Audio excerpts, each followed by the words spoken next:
Texto com vocês para a nossa meditação, Daniel capítulo 3. E hoje quando a gente fala assim, Daniel já meio que treme um pouco, né? Os Daniéis que estão aí, né? No nosso meio político e enfim, né? Treme-se, mas graças a Deus porque esse que nós vamos falar tem muito a nos ensinar com a sua vida. E é isso que eu quero trazer para as nossas vidas nessa noite aqui, essa meditação. Daniel capítulo 3, versículos de 13 a 18. E o texto sagrado diz o seguinte: Então Nabucodonosor se enfureceu e ordenou que lhe trouxessem Sadraque, Mesaque e Abdinego.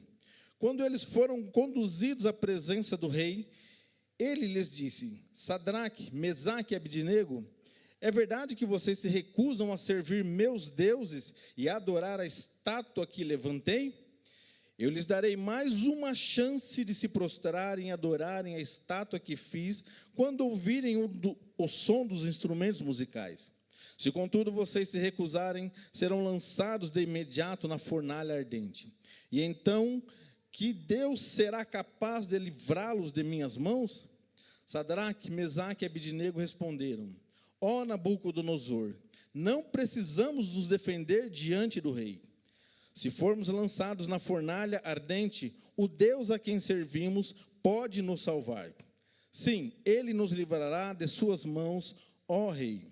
Mas ainda que Ele não nos livre, queremos deixar claro, ó Rei, que jamais serviremos seus deuses ou adoraremos a estátua de ouro que o Rei levantou. Oremos mais uma vez. Deus bendito, Deus querido, em nome de Jesus, nos colocamos diante do Senhor, Pai, na ministração desta palavra. E que o Senhor fale aos nossos corações aquilo que o Senhor deseja, Pai. Interprete, Deus, aquilo que nós precisamos entender claramente para que nós possamos, ó Deus, viver a vida que dignifique ao Senhor, Pai. Oramos, Deus, assim agradecidos, em nome de Jesus. Amém. Quero compartilhar o tema com vocês sobre a fidelidade que não se negocia. E parece que nós estamos vivendo uma crise com relação a essas questões de fidelidade, com essas coisas de integridade dos nossos dias. E muitos são os nossos desafios, de todos os lados e a todo instante. Confrontos os mais diversos possíveis sobre essa questão, onde o nosso caráter, o caráter das pessoas, o caráter realmente tem sido provado nesses tempos atuais. Desafios que nos levam a uma tomada de decisão, a uma postura comportamental para o enfrentamento das realidades atuais. E um desses desafios diz respeito justamente à nossa fé, a nossa crença, a nossa fidelidade ao nosso Deus. Desafio sobre como anda o nosso compromisso com aquele que é o Senhor do universo, o nosso Rei soberano. E quando somos confrontados, o que temos feito e como agimos? Enfrentamos ou corremos?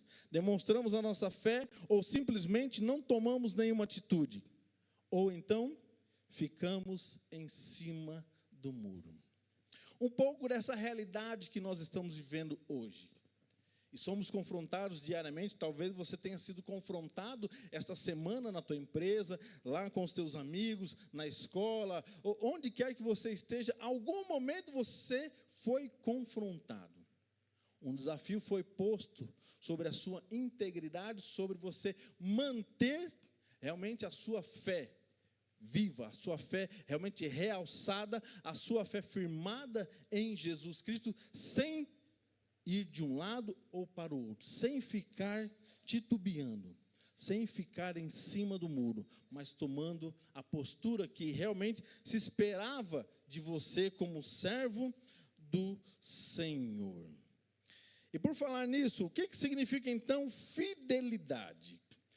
O dicionário nos informa que é a constância nos compromissos assumidos com outrem, característica do que é fiel, do que demonstra zelo, respeito por alguém ou algo. Lealdade. Como isso tem sido difícil encontrar nos nossos dias atuais, não é verdade?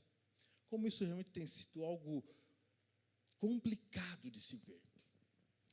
E, particularmente, eu fico estarrecido quando essa fidelidade, esse compromisso, essa lealdade com a fé que a pessoa professa, ela não é demonstrada. É difícil nós passarmos uma semana, por exemplo, olhando a rede social, sem que não tenha um fato, uma questão, um problema relacionado a essa questão de caráter. E especialmente com algum líder evangélico, algum líder cristão, alguma igreja, alguma questão relacionada com isso. Me entristece muito. E pior ainda, é quando você baixa lá os comentários, baixa todas aquelas pessoas que estão lá falando, e uns combatendo, uns realmente falando assim, barbaridade acerca daquelas coisas ali. E o mundo, infelizmente, vendo tudo isso. De posse, então, queridos, dessa definição, algumas lições nós queremos tirar da vida desses 3 jovens, Sadraque, Mesaque e Abidnego, para que nós possamos entender um pouco mais e sairmos daqui encorajados a vivermos a fidelidade que Deus deseja de cada um de nós, a não negociarmos a nossa fidelidade, a não negociarmos a nossa integridade sobre qualquer aspecto ou sobre qualquer desculpa. A propósito, falando nisso, sobre esses 3 moços, o significado deles, o significado do nome deles denota muita coisa. E para o povo hebreu, o significado dos nomes mostrava a qualidade, mostrava o caráter, mostrava o que eles realmente criam e o que eles viviam. Ananias, por exemplo, o significado do seu nome significa Deus é piedoso. Misael, quem é igual a Deus? E Azarias, Deus ajuda.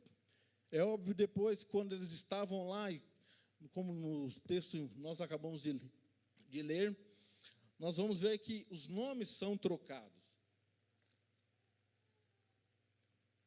Os nomes são modificados para justamente mostrarem que eles estavam ali agora, realmente embasados, eles estavam ali alicerçados naquele contexto babilônico. Mas certamente, muito mais do que isso, era a fé que eles tinham. O nome anterior a esse recebido na Babilônia, que significava muito mais para a vida deles e que orientou a vida deles lá naquele novo país. São informações preciosas para que nós possamos entender o nosso texto. Mas então, o que podemos aprender de tão relevante sobre a fidelidade desses jovens e a recusa deles em não se render diante de uma ameaça? E a primeira lição que eu compartilho com você, meu querido e minha querida, é que não se negocia a fidelidade, mesmo que alguém queira tomar o lugar de Deus. O contexto vai nos informar desse capítulo, né? Nós lemos aqui do versículo 13 até o 18, que eles então se recusam a adorar a uma imagem, a uma estátua que Nabucodonosor fez. E eles realmente mostram que não iam se curvar, não iam fazer. E isso mostra na vida de Nabucodonosor aquilo que está muitas vezes encalacrado, está realmente intrínseco ao ser humano. Uma necessidade de mostrar a sua grandeza, de mostrar o quanto pode e a sua capacidade de fazer grandes coisas, de grandes realizações. Mostrar força de se sobressair sobre todos, sobre qualquer pessoa, sobre qualquer situação. Algo presente no íntimo do ser humano e que pode levá-lo a extremos para tais conquistas como essa de Nabucodonosor, em querer fazer uma estátua enorme para que todos pudessem adorá-lo. E pessoas assim, vidas assim, que realmente estão com esse desejo de se mostrarem, de se engrandecerem, não medem esforços para conseguir o que deseja, nem que tenha que usar meios ilícitos para isso. Talvez você conheça alguém assim, talvez você tenha convivido com pessoas dessa natureza, que estão a todo custo tentando fazer, né, ou como nós dizemos no popular, né, puxando o tapete um do outro, tentando se dar bem, mesmo que eu tenha que renunciar a uma amizade, mesmo que eu tenha que fazer algum mal para um amigo meu de tanto tempo, e que naquele momento, opa, espera um pouquinho, eu preciso me dar bem, então tem uma vaga só no meu emprego, lá no meu setor, e eu estou na busca dessa vaga, e eu vejo que ele também é um bom candidato a essa vaga, então eu preciso fazer alguma coisa para conquistar a vaga. Mas e a amizade? E aquele tempo de estarem juntos sempre, fazendo um churrasco, estarem juntos ali conversando, trocando ideias, tal. Espera um pouquinho. Não, isso agora fica de lado. Eu acredito que você já tenha visto alguma dessas situações assim como eu vi. E quem sabe, talvez você mesmo tenha sido um desses prejudicados em alguma situação dessa natureza. Tenha vivido essa tristeza de perder um amigo por conta de que simplesmente ele pegou e puxou seu tapete, te deixou para trás e vida que segue. Para esse tipo de perfil, algo presente dentro de si, infelizmente, o que nós vemos é o orgulho, sentimento de prazer, de grande satisfação com o próprio valor, com a própria honra, autoexaltação. E nós vemos aqui um homem assim, com esse perfil de orgulho, que Nabucodonosor, depois das suas grandes conquistas, depois de realmente ali ter conquistado e levado muitas pessoas, especialmente os judeus, para a Babilônia, por volta do ano de 587. No 10º ano do seu reinado, 18º ano do seu reinado, com a sua inteligência e sagacidade, tornou-se um grande líder. Com tais feitos desses atos no seu currículo, não foi difícil ele querer, ele desejar realmente essa posição. Não foi difícil ele querer ser adorado. Um exemplo disso, claro, é quando nós vemos pessoas que estão realmente crescendo na vida. E aí parece que aquilo que costumava ser feito, não se faz mais. As amizades, aquelas mais simples, já não queremos mais tê-las. Eu preciso andar com pessoas, como dizem, do meu nível. Pessoas realmente assim que têm ali um alto status para que eu continue nesta posição. Isso de certa forma para ser brando, mas é orgulho, é autoexaltação. E o que ele fez então? Construiu uma estátua. E os teólogos dizem que realmente essa estátua não mostra exatamente que era a figura dele, mas representava Nabucodonosor. E o tamanho da estátua, 27 metros. E para que você tenha uma ideia da dimensão, da altura dessa estátua, quantos aqui já foram para o Rio de Janeiro? Cristo Redentor. Já foram? Subiram lá? Legal, né? Gente, Cristo Redentor, pedestal até o topo, 38 metros. Aí só a estátua sem o pedestal, 30 metros. E quando a gente está ali embaixo, é um negócio gigantesco, né? Um outro lugar para que quem já foi, Barretos. Não que você tenha ido na festa de Barretos, tá? Como eu já fui lá só fora de temporada, lá de festa, só para conhecer. Para quem já foi, como eu já fui, né? E se você foi na festa, não precisa se declarar aqui, está tudo certo, né? Tem uma estátua na entrada lá do Parque do Peão, e é justamente um peão, figura de um peão, né? Com um violão, tá? E essa estátua ela tem também 27 metros. E gente, é enorme, é gigante.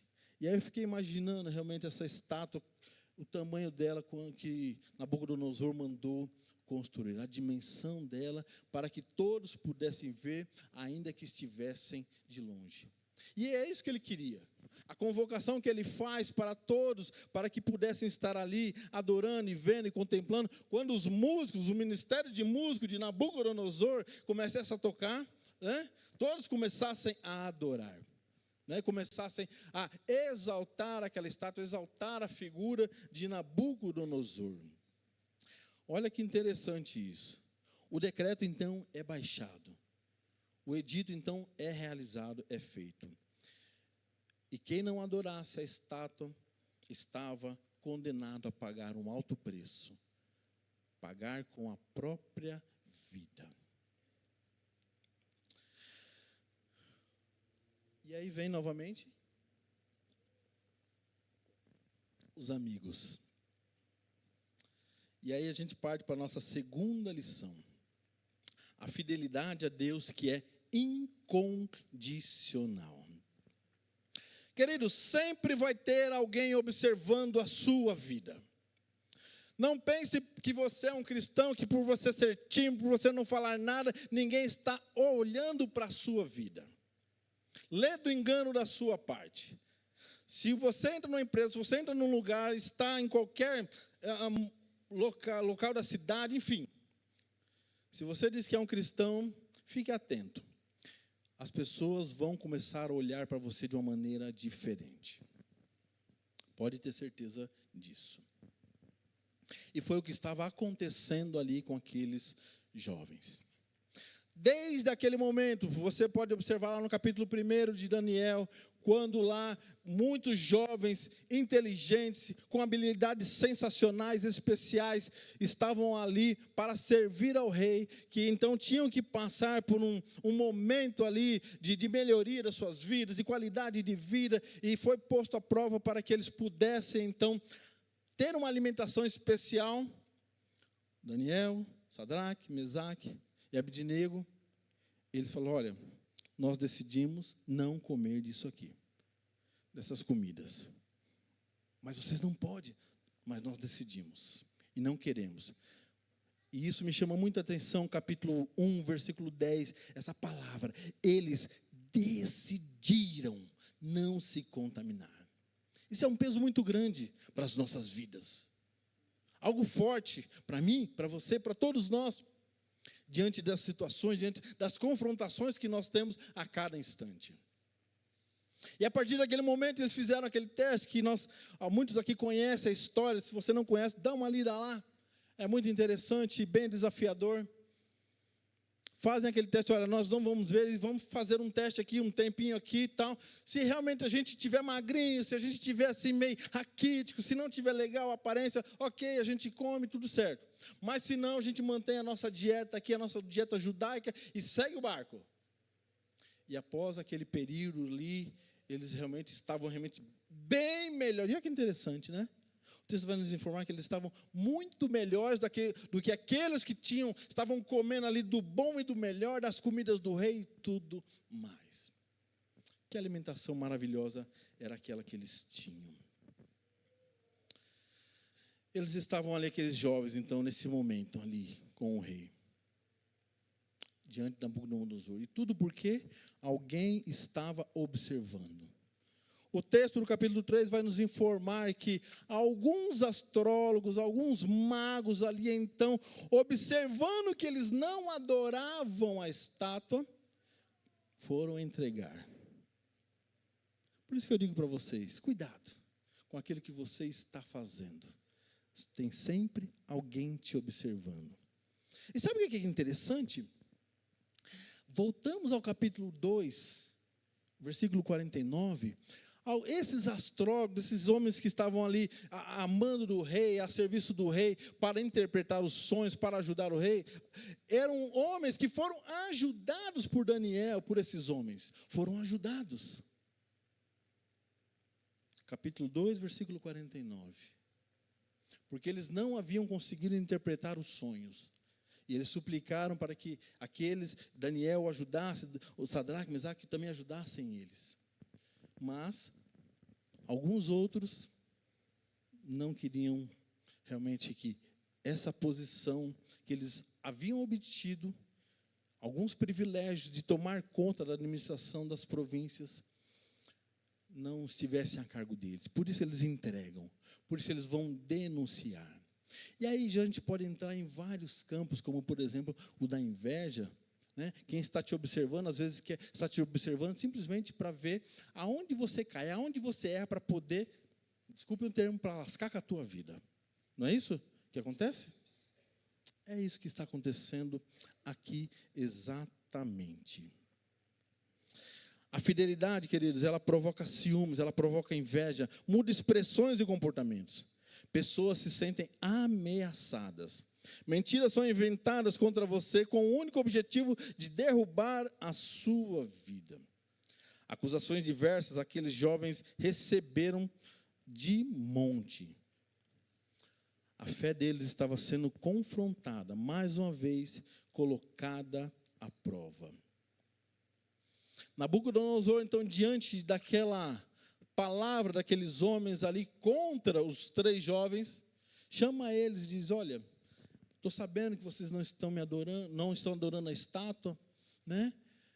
E vamos fazer um acordo aqui? Vou dar mais uma oportunidade, mais uma chance para vocês fazerem essa adoração, se curvarem. Quando o ministério de música começar a tocar, vocês vão adorar e vão, né? Afinal de contas, né? Olha o jeitinho. Vocês estão longe da terra de vocês, estão longe de muitas pessoas, ninguém está vendo, né? Simplesmente adorem, né? Na casa de vocês, lá no quartinho de vocês, lá, está só você, adora. Ouviu uma canção? Começa a adorar. Vou dar mais uma oportunidade, porque, e aqui vem o interessante, porque que Deus é esse que vai livrar vocês das minhas ameaças, daquilo que eu estou aqui determinando? Que Deus que vai livrá-los? O jeitinho foi oferecido para a vida daqueles homens, para aqueles jovens, para que eles pudessem ceder. Oportunidade foi dada para que eles fizessem uma adoração à estátua. O que aqueles jovens então fizeram foi se posicionarem, foi tomar uma decisão firme e mostrar de fato quem é o Deus a quem eles serviam. Aqueles jovens, queridos, estavam prontos simplesmente a morrer, mas não a pecar. Repito, aqueles jovens estavam dispostos, estavam prontos para morrer, mas não para pecar contra o Senhor. E aí eu me lembro de um fato na história do cristianismo sobre Policarpo de Esmirna, o bispo de Esmirna, ano de número 155 depois de Cristo. Quando estava prestes a morrer, e quando eu digo estava prestes a morrer, é porque foi determinado que ele morresse, porque ele não queria negar a Jesus, não queria negar a sua fé.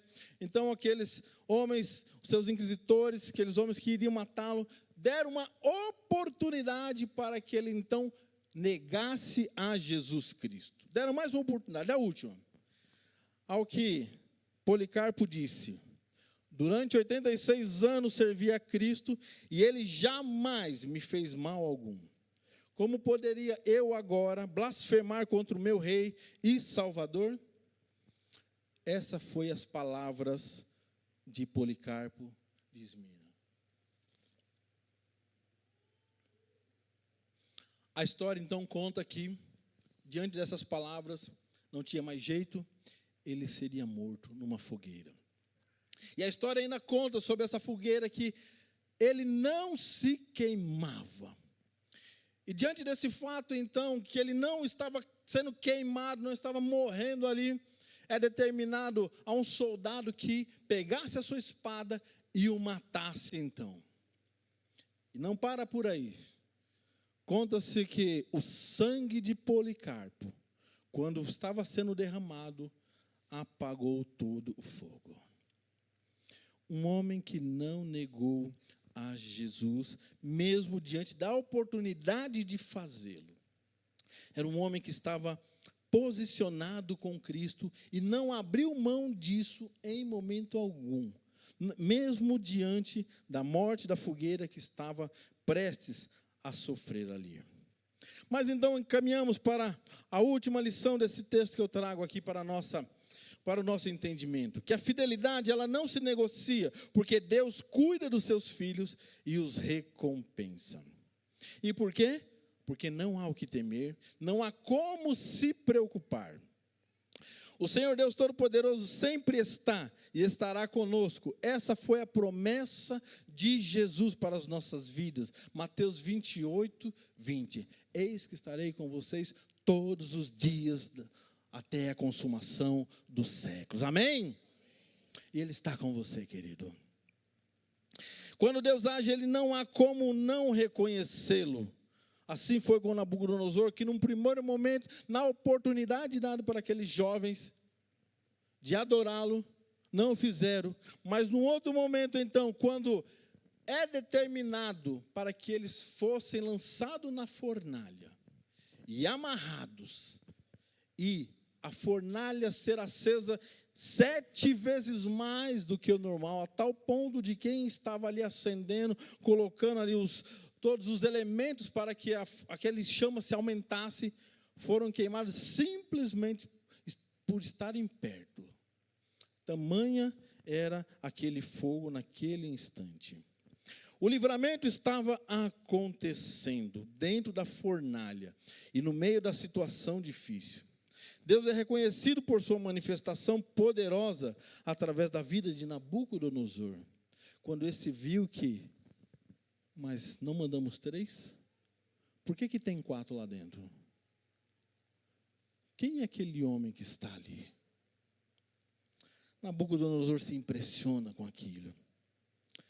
Inclusive, quando ele age, ele não deixa dúvidas de que ele está perto, de que ele está agindo poderosamente nas nossas vidas. E agiu como agiu também na vida daqueles homens naquele instante. O texto vai nos informar algo muito interessante, talvez que possa passar desapercebido numa leitura. Diz que eles foram amarrados e jogados na fornalha. E depois o texto informa que eles estavam andando e as suas cordas foram desamarradas. Alguns teólogos dizem que o fogo queimou aquelas cordas.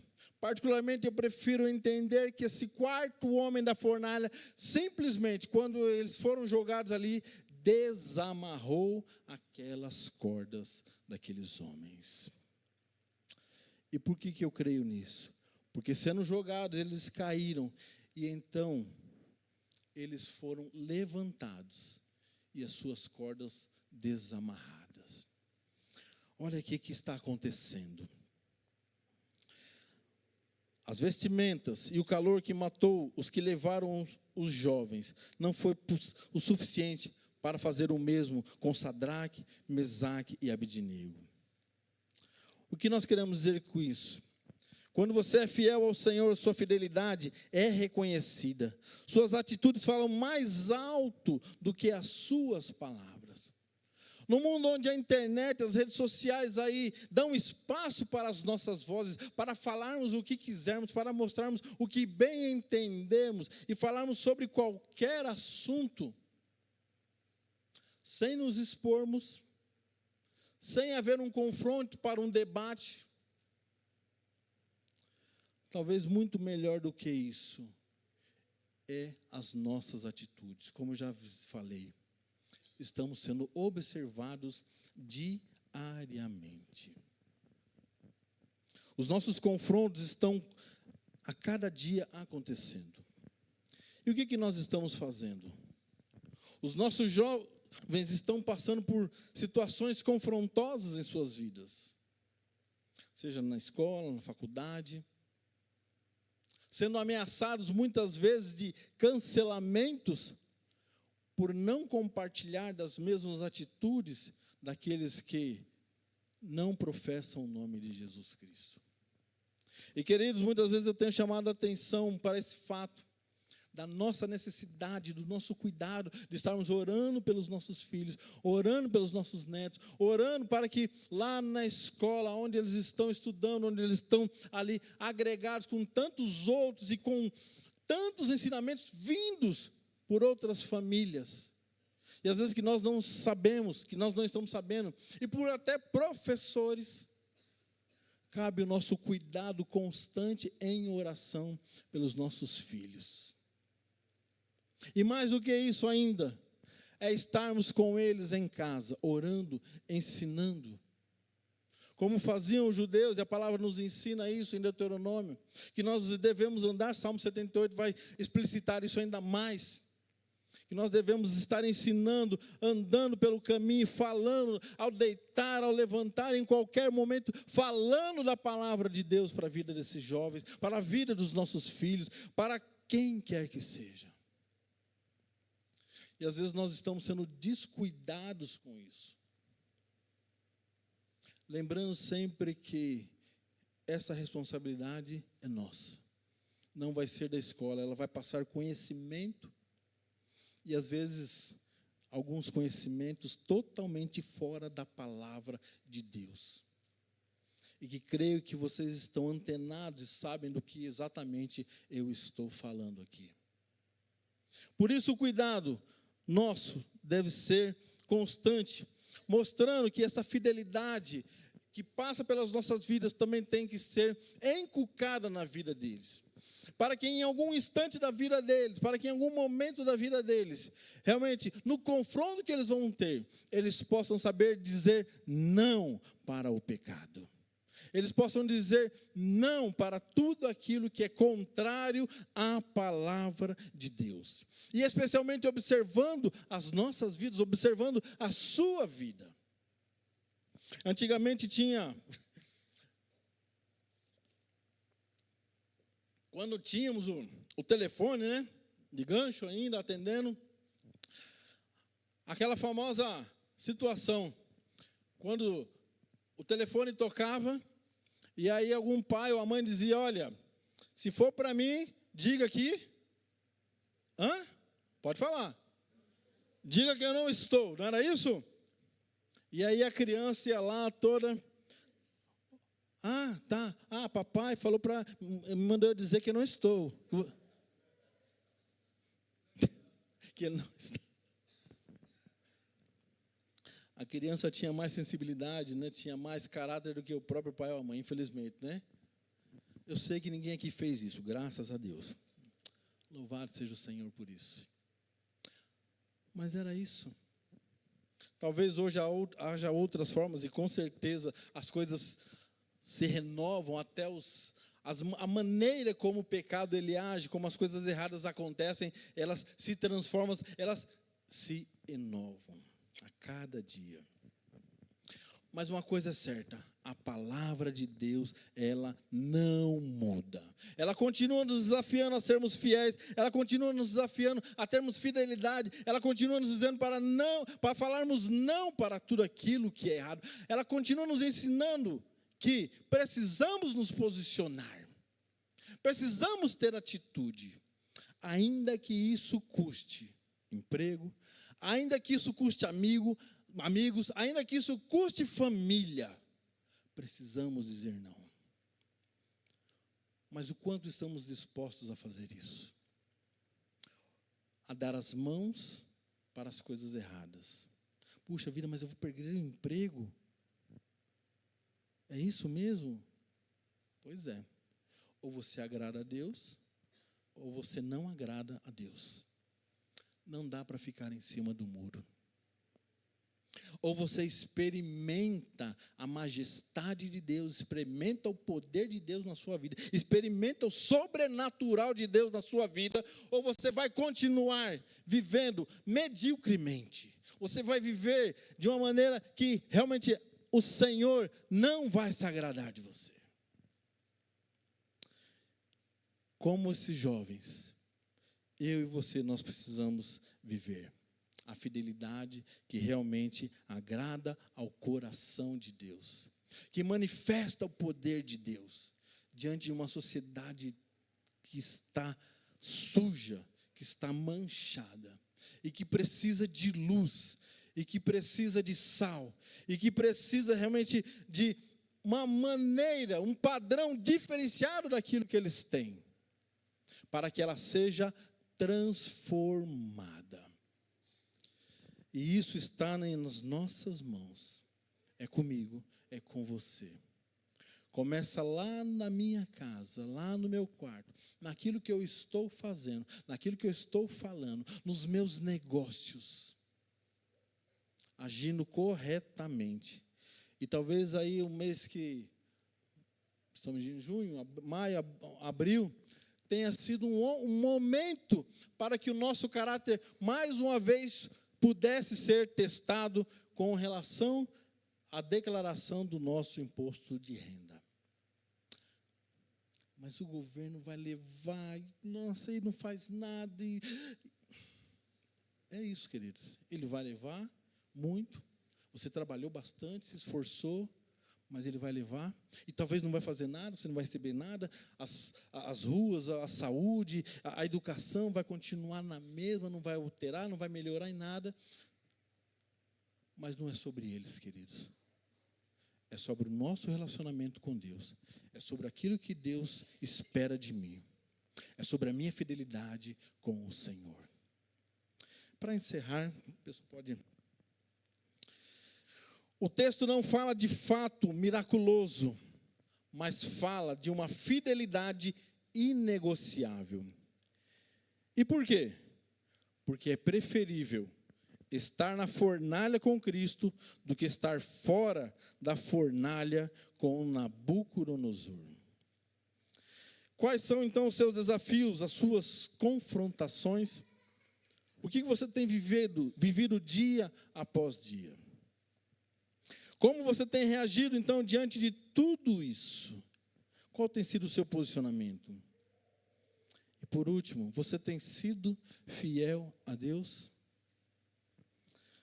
Quer experimentar a graça do Senhor? Quer experimentar a graça de Jesus? Seja fiel. Não negocie. Não vale a pena.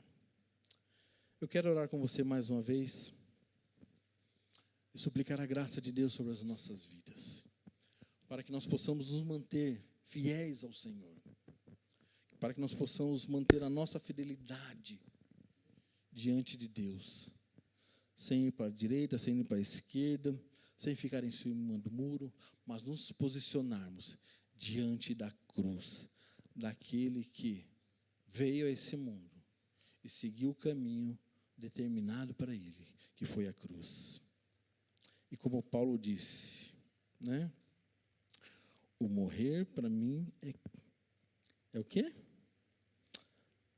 O viver para mim é Cristo e o morrer é lucro. Porque pôde Paulo falar isso? Porque ele tinha Cristo na sua vida.